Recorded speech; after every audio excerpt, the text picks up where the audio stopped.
Hello everyone, I am Akash, a postgraduate in political science, and here I am trying to structure few of the political science previous year questions.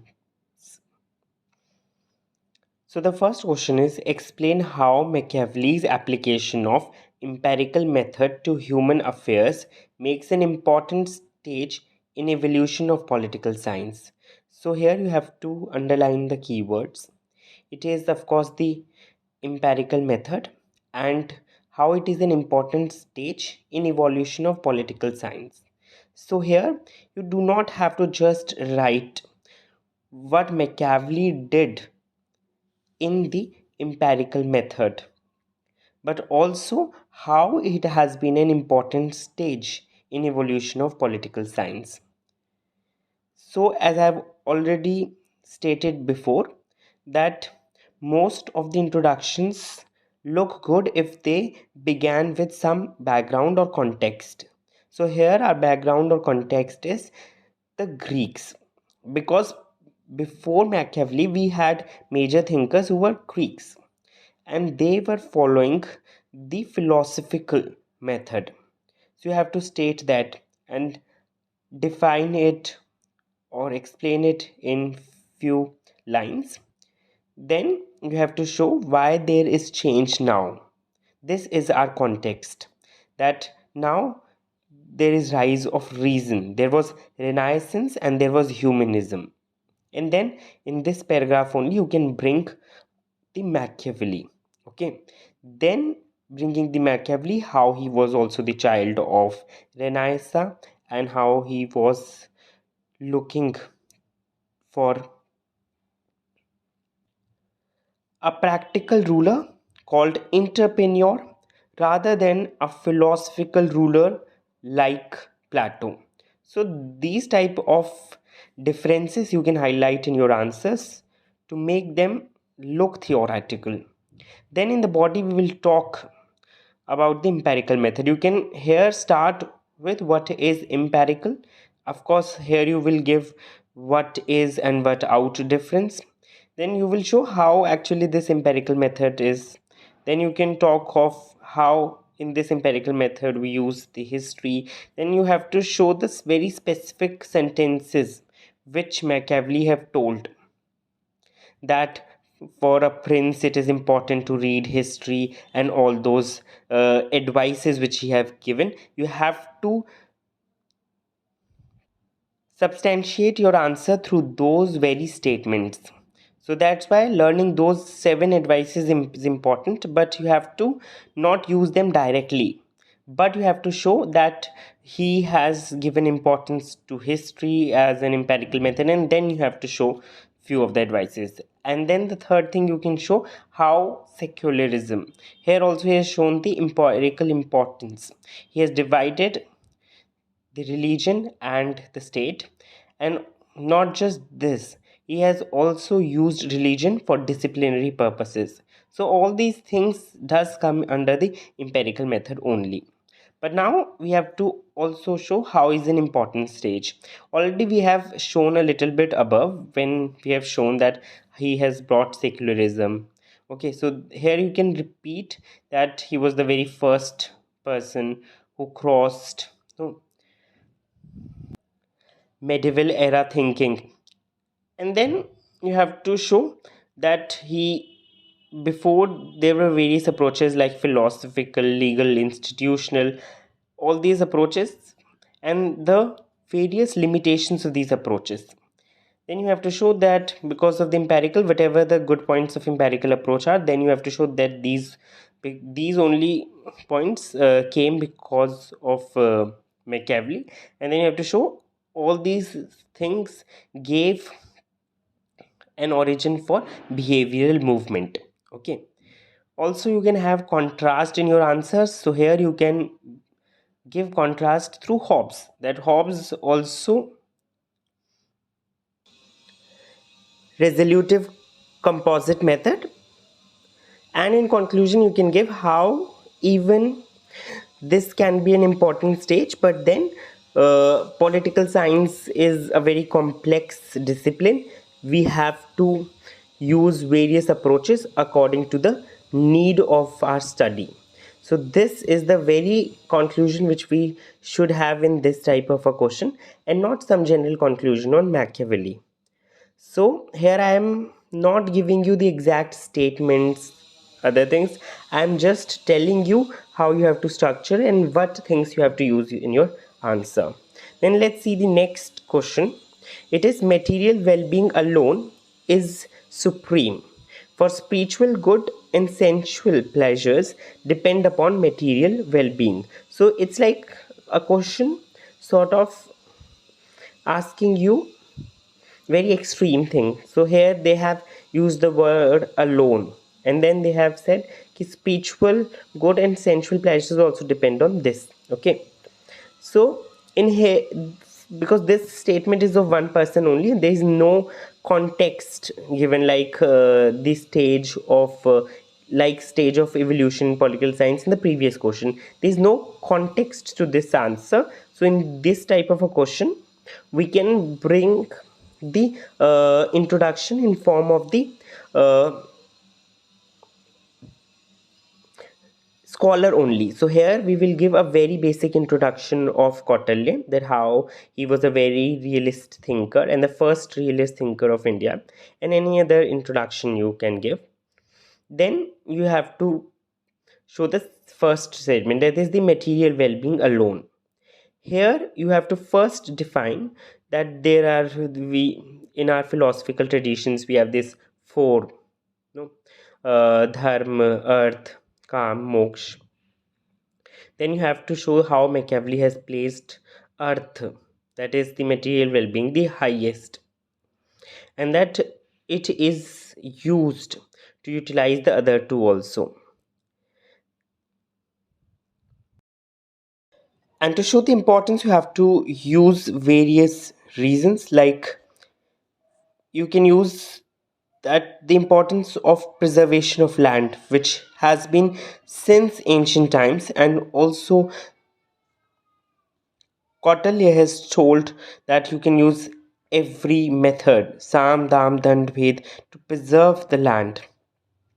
Then you have to show the importance to that, that even in these seven, that is the Saptang theory, the treasury has been put as one of the component. Then you have to show how material well-being helps to build strong state, and in strong state only there will be welfare, and you have to connect it to the happiness of subjects lies in happiness of king. That's why material well-being is also important for king. And this material well-being, which brings happiness of subjects and then happiness of kings, results to the spiritual good of the whole, that is the subjects, the king and the state. For showing, you can also use the general reasoning that if the subjects would be poor only, they will not be able to enjoy the sensual pleasure also, the spiritual pleasure. They would be always involved in thought of bread. So this is general reasoning. You can sometimes use it, but you have to give it very less space. But so here you can see that we have used the concepts of Kautilya only, but you have to use in the specific context which the question is there. Not like that you have to start writing the seven components of the Saptang theory or Samdandan Ved like that. You have to use them in proper context and according to the question. So now this, like, we will be having not very great content for it, even though we have so much on Kautilya, but we cannot write everything. So what we will do here is we will also give a contrast from the Hindu thought. That the first contrast could be Bhagavad Gita, where Bhagavad Gita talks about the Nishkam Karma, and that there should be a balance between the four and not just the material well being. Then also the Dharma Shastras, where Dharma has been put above the material well being. Conclusion could be that the Cotterlian maxims are even relevant now, but thinking material well-being only as important would be inappropriate in current times where we know the importance of spiritual well-being, the mental health and other things for a well balanced life. So here you can also conclude on general lines, not on quaternion lines, okay, but a mixture of both like I have done, you can use that. So in this question, the previous one, there was no need of any such like any extra scholars because they were not appropriate for the question. So if there would be appropriate for the question, I would tell. Otherwise, there is no need to forcefully include scholars. Then we have like in the above question, in contrast, you can also bring Buddha. You can bring Jain thought. So these could be the value additions. Now we have the next question, that is Rawls' theory of justice is both contractual and distributive. So every year there will be one question on Rawls, but always a very specific one. So not, you cannot have a general thing that I can write like this in Rawls question. So here we will write the context first because it's a very general question only. So we will first write the context, that why he gave this theory, because he wanted to have a procedural theory of justice. Then you can mention also that he gave this theory to revive the political science, because and only because of this theory a great many works on justice started reiterating. Then you can mention his work, and that is the theory of justice, and show how his theory is having both the features, that is contractual and distributive. And now the content which many of the students have written, what they have done is that they know the theory, they have directly started with the theory itself. Not like that, you have to mention that it is a mixture of both, that is contractual and distributive, and then show the contractual side first and then the distributive side, then give criticisms of both, okay, and then conclude your answer. Okay, so for contractual, it would have to, you have to show some of the concepts of his theory. That first would of course be that it is a contract between the heads of the households. You have to use other keywords like under the veil of ignorance, that it is, you have to mention the reflexive equilibrium and these terms which are related to the contract, okay. Then on the distributive side, you have to mention the difference principle. You have to mention all three principles also, but main focus on difference principle, how difference principle was there to give just share to everyone. So now if I mention words like these, just share, in my otherwise Rawls content, then what happens, it is becoming more tuned for the keyword that is distributive. So that's why using few of the new keywords, you have to make your demand of the question more closer to what has been asked in the question. And now criticism also, I have seen that people have given general criticism. No, in this question you have to give the criticism also in a sequence. First you will give the criticism of the contractual viewpoint and then the distributive viewpoints. In the contractual, you can have the feminists who say why you only have men in the contract, and on the distributive side you can have communitarians who show various lackings and sen. So I'm not giving you the specific sentences, but you know what are the criticisms. And then when you end, you can write good about the Rawls theory of justice, because he has brought so many changes in his initial theory. You can write those also, or you can give a very general type of conclusion where it is stated that his theory has revived the political science, and it has continues to be a major theory of justice. So what is most important to understand is that you have to structure your answers very well, that what you write is thought to be in line to the question and not what you know already. Now, next question we will see why affirmative action is important in provision of equality of opportunity. So in this question, you do not have to start with affirmative action because the context is equality of opportunity. This also you have to understand. See, read the question again. Why affirmative action is important in provision of equality of opportunity, because they are asking कि affirmative action क्यों ज़रूरी है किसके provision में, equality of opportunity के. So you have to start with equality of opportunity. You have to show that it's the formal equality, then you have to tell the drawbacks of equality of opportunity, and then you have to bring the affirmative action, give the definition of it. It would be what, then you have to give why should there be discrimination, should be affirmative action. There you can talk of the historical injustices and other points in favor of affirmative action, and then the other point why there should not be affirmative action. Okay, then you can give the counter viewpoints. Then you have to show how we implement affirmative action. You can show the national example in form of reservations, international examples from the US.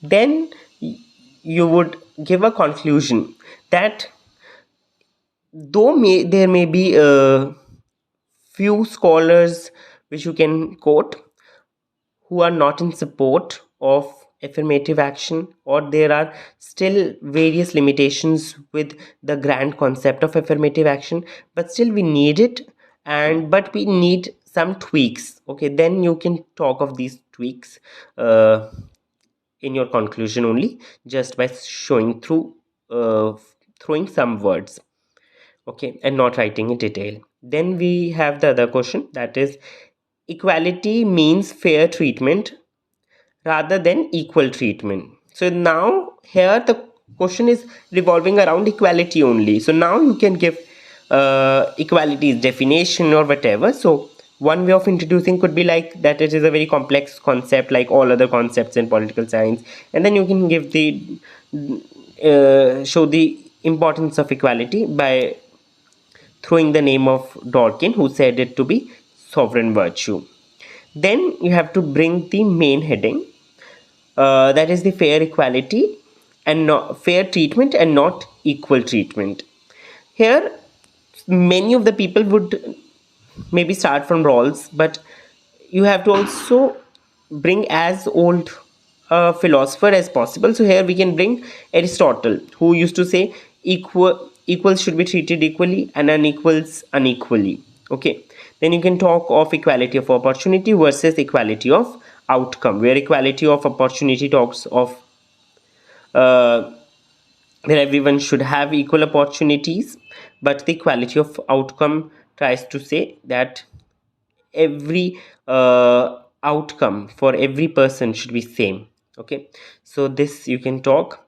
Then for showing that there is fair treatment and not equal treatment, you can use various ideas. So all these ideas which I have written now, these are related to this concept only. Okay, जैसे for roles we have a difference principle. Okay, so here also equal, it's like fair treatment not equal. Okay, then we have Dworkin also gives compensation because of the historical injustices, but it does not say that equal outcomes should be there. Then we have Sen, who says about capabilities should be enhanced. Then we have Walzer, who says about the complex equality. So all these four scholars actually talk of fair treatment only. Okay, then we have one heading could also be issues with being equal treatment.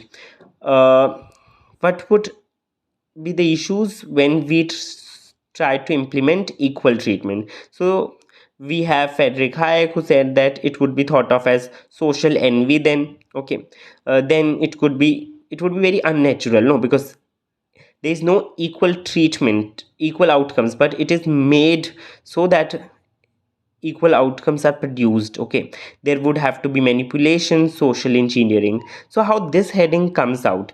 This heading comes out when you write equality of outcomes criticism only. Okay, so this heading has equality of outcome criticisms only. So you have to use the content which you have by framing new headings through the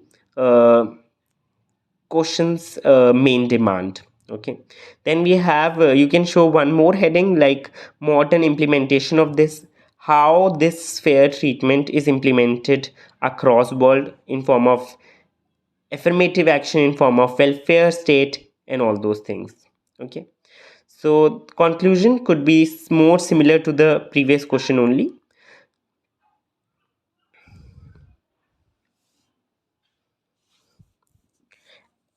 Or you can give some contemporary examples of how the attempts to make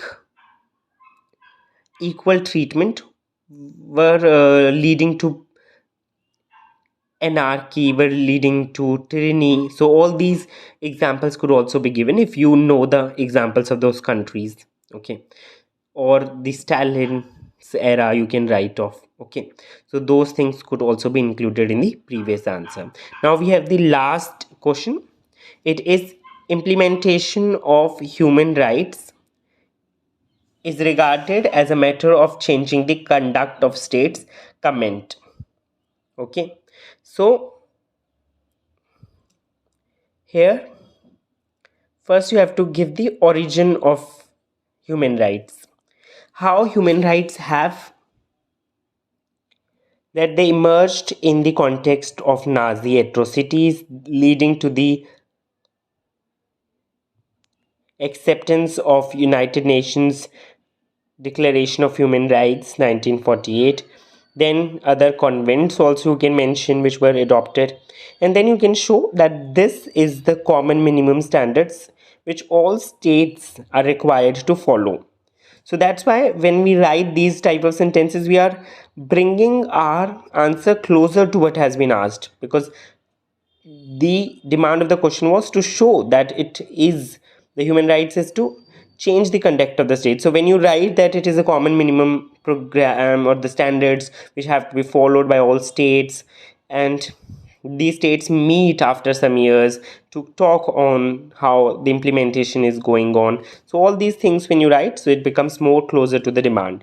So how you will bring closer to the demand? Through theoretical angle. In this you can show the Kant that the human dignity, when human rights are there, the human dignity is upholded.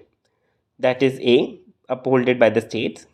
Then you can mention Lasky, because Lasky's definition of rights is that